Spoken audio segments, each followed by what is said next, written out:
चाहिँ हामी दिदीलाई चाहिँ सरप्राइज दिन जानु लागेको बुद्धनगर। आज दिदीको बर्थडे, ट्याक्क बर्थडेमा सरप्राइज दिनलाई हामी चाहिँ बुद्धनगर जाँदैछौँ। तर दिदी चाहिँ घरमा हुनुहुन्न रे। अब रियाक्सन कस्तो आउँछ लास्टसम्म हेर्नु होला। अनि म लास्टसम्म देखाउँछु। नदकल्नु न काजा लाग्यो भने काजा लाग्यो। हामी बुद्धनगर दिदीकोमा किन लाग्यो? आज दिदीको बर्थडे, दिदीलाई सरप्राइज दिन जाँदैछौँ। त्यही गर्दैछ बानादेवी भनेको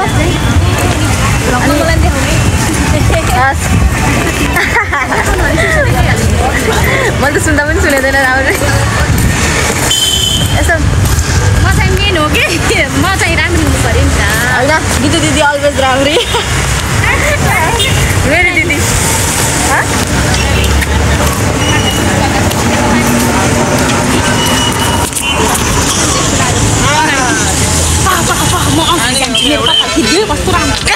देख्नुहुन्छ गाइस काम छैन क्या मान्छेहरूको कपाल सबल।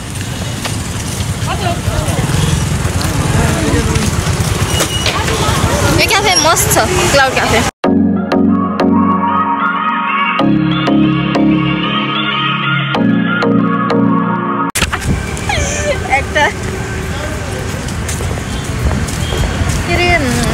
हिजो ठुलो मम्मीलाई कल गरेको थियौँ के अरे हामीले।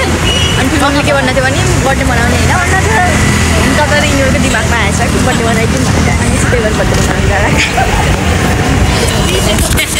लाउनुहोस् हजुरले नै गरी बक्सिदियोस्। म त उता मात्र गर्छु। हामी चाहिँ कति भन्नुहुन्छ त्यो त उहाँ पुग्नुसम्म त भन्नै पर्यो नि ठ्याक्क।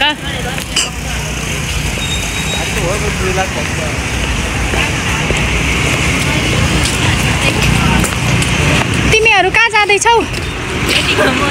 डेटिङ? त्यसो नभनाऊ न यार, डेटिङ अरे। खै त केटाहरू ए मेरो केटी केटी पनि डेटिङ हुन्छ र? ए भगवान्। कहाँको? यहाँको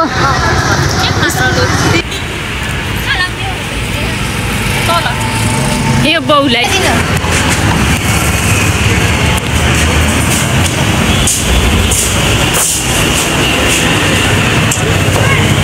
ह्याप्पी बर्थडे सिस्टर लेखिदिनु। ह्याप्पी बर्थडे टु यु लेखिदिनु किनकि मेरो सिस्टर छोड्छ। ए अन्त सबैको पर्यो फेरि।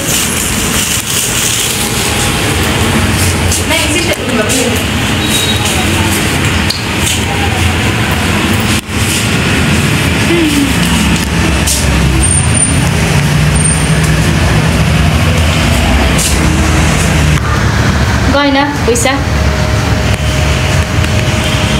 के अरे यत्रो बच्चाले ललिपप खाइरहेको छु। बच्चै हो।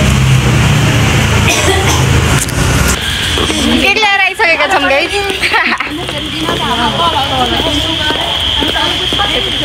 त्यहाँ धुर बोल्दै हुनुहुन्छ।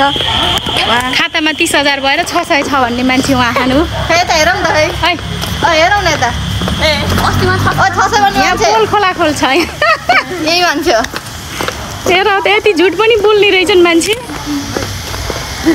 त्यो कराई दिन पर्ने चाहिँ गर्ने कि फेरि। गाइस जो चाहिँ पादु दिदीको घरको अगाडि यो केटीले त आज केक बिगार्ने भयो के? मासु बसाएर जाउँ खानु। के अन्त मासु बसाएर खाँदा साँच्चै नआएको त। हिँड को हिँड। गयो लाइन गयो। ए बल्ल आयो लाइन। ल के भए हो फेरि यो लाइन? हेलो गाइस, हामी चाहिँ बुद्धनगरको पुलमा आइसकेका छौँ। अब पुलमा आउनु भएको किन थाहा होइन। दिदीका रुममा पुग्न लागिसकेका छौँ। Surprise surprise.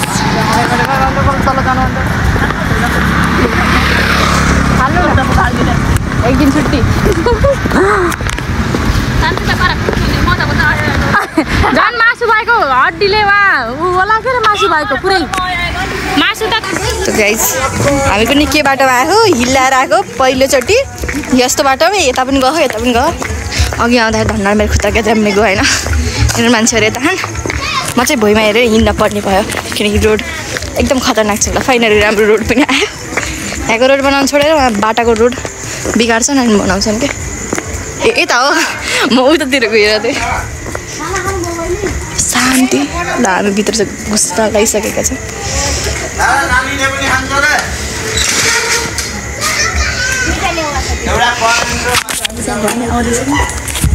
घर आइसक्यौँ गाइस।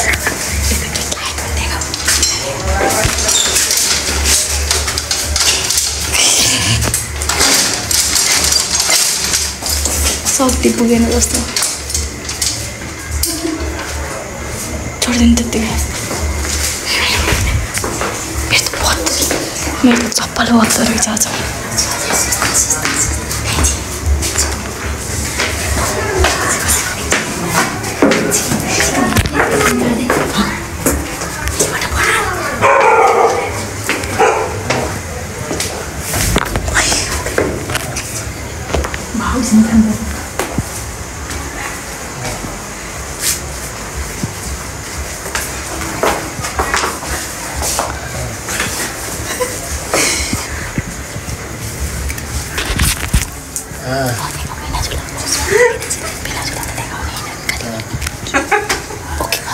आएको होइन अनि चाहिँ केक लिएर आएको हामी यहाँ आइपुग्यौँ तर आउँदा सरप्राइज दिनु दिदीले नै आउँदै हुनुहुन्छ होला नि।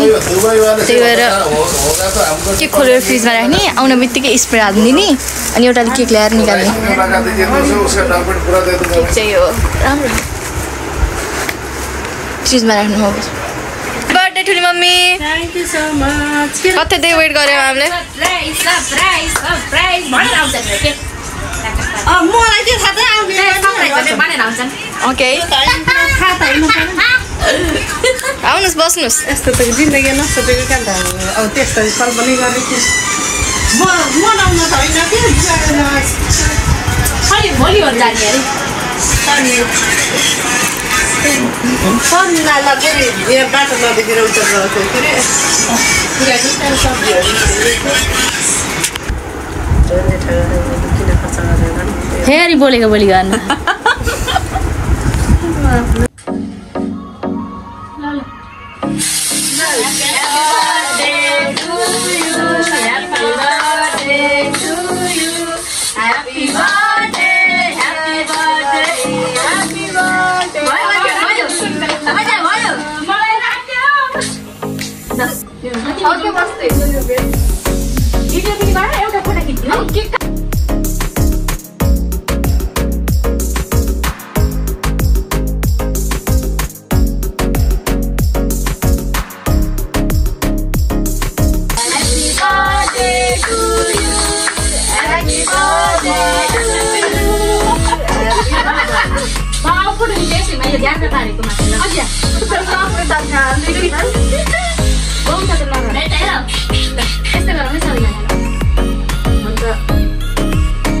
खै चाहिँ केक काट्नु पर्यो नि भएर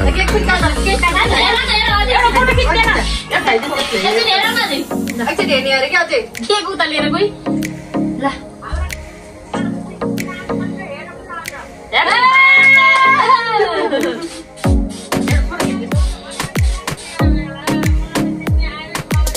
ए नानीलाई त भनेको के नानीले केही चाहिँ भनिदिन् म छमिका सबले मस्ताएर भएर सबलाई दिन जान्यो नानी के गर्नु चाहिँ मम्मीले त भन्ने कुरा त भइदियो के जाम भन्ने कुरा अहिले पहिला यहाँ भोलि फेरि अर्को के ल्याएर खाऊँ कि यो महिना भने त बर्थडे भिडियो गरिदियो के काटेको ल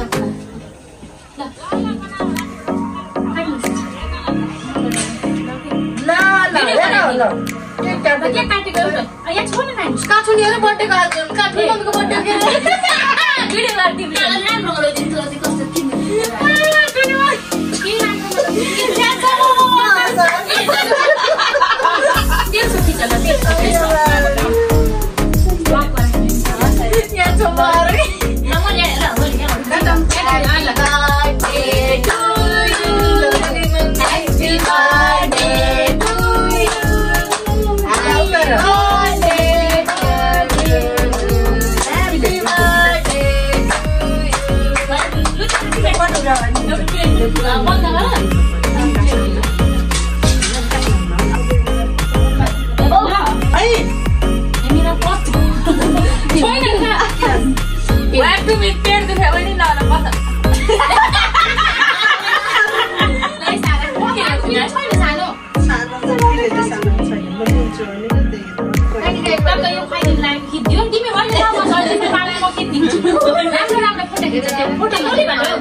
Jadi